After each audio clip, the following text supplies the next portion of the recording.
Hello everyone, I am Dr. Rajeshwari Moganty, Professor from the Department of Biochemistry at All India Institute of Medical Sciences, New Delhi. The module we are going today is on second law of thermodynamics, which is M3, module number 3. This comes under the paper P3, that is the paper 3 on thermodynamics. So far in the previous two modules, I have taught you about the zeroth law and the first law. Now comes the second law of thermodynamics. So the learning objectives in this module are, you should be able to describe the second law of thermodynamics, which actually asserts that processes occur in a certain direction and energy as a quality as well as quantity. It's very, very important. Now that also you should be able to understand and explain Kelvin Planck's and Clausius statements of the second law of thermodynamics, and also discuss the concepts of perpetual motion machines. And the important thing is to understand Carnot cycle engine, which is fundamentally based on the second law of thermodynamics. And of course you have to understand entropy and what is its importance and how can you define it, what is its role particularly in biological systems. So with those objectives, learning objectives, which you are expected to understand, learn and understand in this class, now we will proceed to see and study in more detail the second law of thermodynamics. A pioneering work has been done by Kelvin, Lord Kelvin and Max Planck. So these are it is very important and to mention their pioneering work. So I have shown those scientist photographs. Now let us now talk about what actually Kelvin Planck has stated. The Kelvin Planck statement of the second law, that is slide 8, that says that it is impossible for any device as heat engine actually to operate, that can operate on a cycle to receive heat from a single reservoir and produce net amount of work. In their own words, I quote. This statement means that only part of the total heat is absorbed by the heat engine from a high temperature is converted to work, and the remaining heat must be rejected, or it can be rejected at low temperatures. Therefore, the whole number of, it can take into a number of cycles. The next one is the heat engine. A heat engine is actually where the important this thing in thermodynamics is operating in a thermodynamic cycle to which the net heat is transferred and from which the net work is delivered. The system or working fluid undergoes a series of processes that constitute the heat engine cycle. Therefore, this is the heat engine cycle which is shown, and here what we are talking about is actually a heat engine which shows there is a pump and there is a boiler, turbine and condenser. The next example is a heat reservoir. A heat reservoir is actually sufficiently large system in stable equilibrium to which and from which infinite amounts of heat can be transferred without change in the temperature. A high temperature heat reservoir from which heat is transferred is sometimes called a heat source. A low temperature heat reservoir to which heat is transferred is sometimes called a heat sink. So these are the kind of terminology that is used. Now then comes the work reservoir. Work reservoir is sufficiently large system in stable equilibrium to which and from which finite amounts of work can be transferred adiabatically without any change in pressure. Then comes to, you have to explain the efficiency, that is called the thermal efficiency, eta Th it is written as, that is actually given as desired result by the required input. Now this thermal efficiency is the index of performance of the work producing the device or the heat engine and is defined by the ratio of the net work output, that is the desired result by the total heat input to obtain the desired results. So this is actually to explain or to evaluate the efficiency of an engine. Therefore, for a heat engine, the desired result is the net work done and the input is the heat supplied to make the cycle operate. Therefore, the thermal efficiency is always less than 1 less than 1 or less than 100%, because no engine can be 100% efficient. Therefore, where you can explain it in terms of the W out minus W in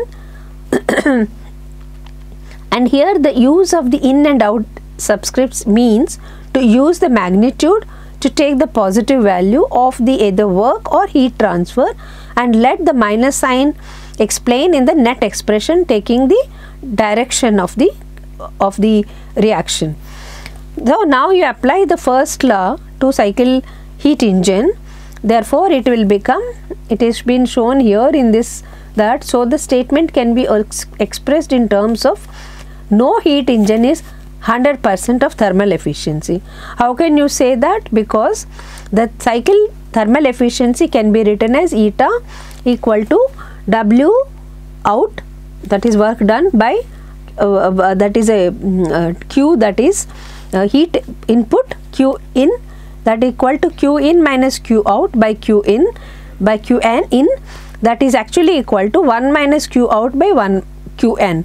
So the cycle actually the devices such as heat engines, refrigerators and any heat pumps often operate between high temperature reservoir at temperature TH and low temperature reservoir TL. So the thermal efficiency of the above device becomes eta, that is N eta N thermal equal to 1 minus QL by QH. If you look at the heat cycle process, high temperature as shown in the figure, high heat cycle process, and now we can talk about the Kelvin-Planck statement of the second law. It is impossible for any device that operates on a cycle to receive heat from single reservoir and produce a net amount of work. So that means the Kelvin-Planck statement of the second law of thermodynamics states that no heat engine, remember, no heat engine can produce a net amount of work, while no heat engine can produce a net amount of work while exchanging heat with a single reservoir only. What it actually means, or in a simpler terms, that it is impossible to build a 100% efficient engine. That means eta thermal, that is the efficiency, is always less than 100%. This has to be remembered. Now Clausius statement is also important, because Clausius statements of the second law says that it is impossible to construct any cycle construct a device that operates in a cycle and produces no effect on the other than the heat transfer from lower temperature to a temperature of the body. So this is, and one more example has been shown to you about the thermal reservoir and heat engine that violates the Kelvin-Planck statement of the second law. Therefore, it is important to also remember at this stage Clausius statement. What does it say is that Clausius statement of the second law states that it is impossible to construct a device that operates in a cycle, produces no effect other than the transfer of heat from low temperature body to a high temperature body. Therefore, a violation of this either Kelvin-Planck or Clausius statement of the second law implies a violation of the other. That assume that the heat engine shown below is violating the Kelvin-Planck statement by absorbing heat from a single reservoir and producing an equal amount of work W. So the output of the engine drives a heat pump that transfers the amount of heat QL from low temperature thermal reservoir and an amount heat QH plus QL to the high temperature thermal reservoir. So therefore, the combination of the heat engine and refrigerator in the left figure shows actually acts like a heat pump that transfers heat QL from the low temperature reservoir without any external energy input. So this is again the violation of a Clausius statement of the second law. Now then comes the perpetual motion machine. A perpetual motion machine is hypothetical machine that can work indefinitely without any energy source. This kind of machine is actually impossible, non-ideal. It would be violate the first and second law of thermodynamics. Therefore, the classification of the perpetual machines is done on one classification of perpetual machine refers to the particular law of thermodynamics. The machines violates the law. Therefore, a perpetual machine is the first kind produces work without input energy. It thus violates the first law of thermodynamics, the law of conservation energy.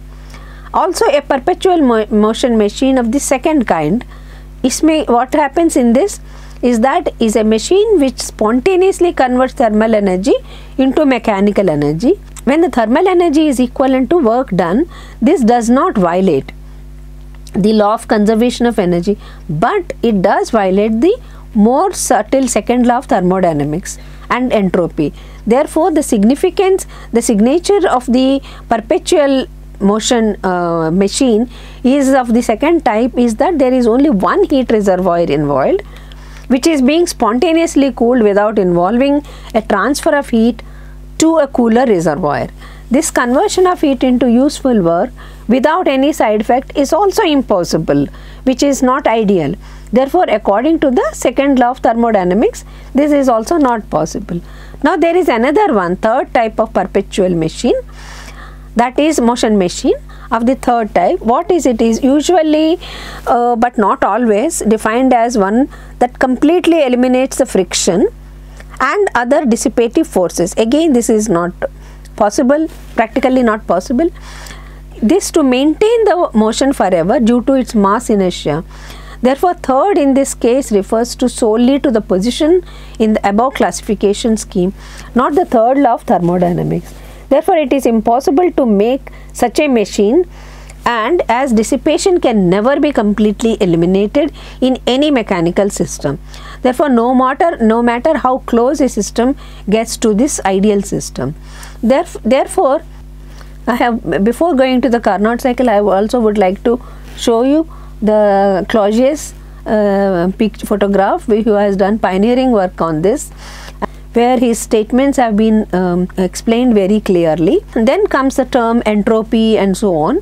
We'll go into the Carnot cycle, which is the Carnot cycle. Actually, heat engine is an engine that operates on the reversible Carnot cycle. The base model of this engine was developed by Nicholas Leonard Sadi Carnot in 1824. So now let us see the term, the most frequently heard term, entropy, and actually not clearly understood also, that this is a thermodynamic function of the state of the system, and it can be interpreted as the amount of order or disorder of a system. Therefore, as with internal energy, it is a change in entropy that is important and not its absolute value. Most of the time we don't talk about entropy as a totality, but we do talk about the change in entropy. So, the change in entropy is expressed as S, the term symbol S, and change in entropy as delta S of a system.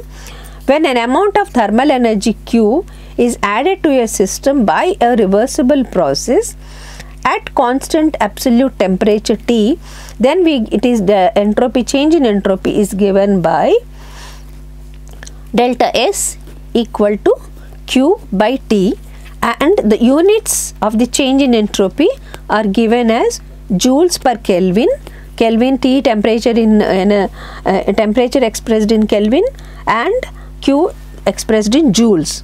You can express Q in another form also. Now, I just would like you to, after introducing you to heat engines and entropy, I just would like you to do a small exercise. A heat engine, I'll give you an example. A heat engine removes 100 joules each cycle from a heat reservoir which is at 400 degree Kelvin, and at the same time it exhausts 85 joules of thermal energy to a reservoir which is at 300 degree Kelvin.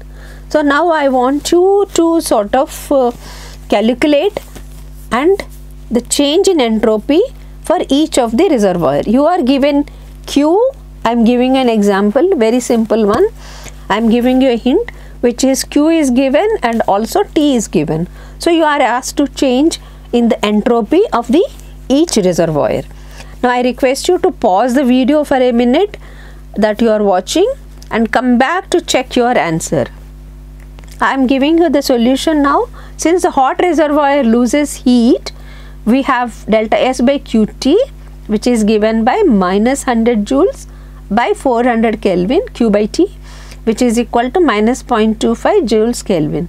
Whereas for the cold reservoir, it gains heat, therefore delta S by Q by T equal to 85 joules by 300 Kelvin, which is equal to 0.283 joules Kelvin.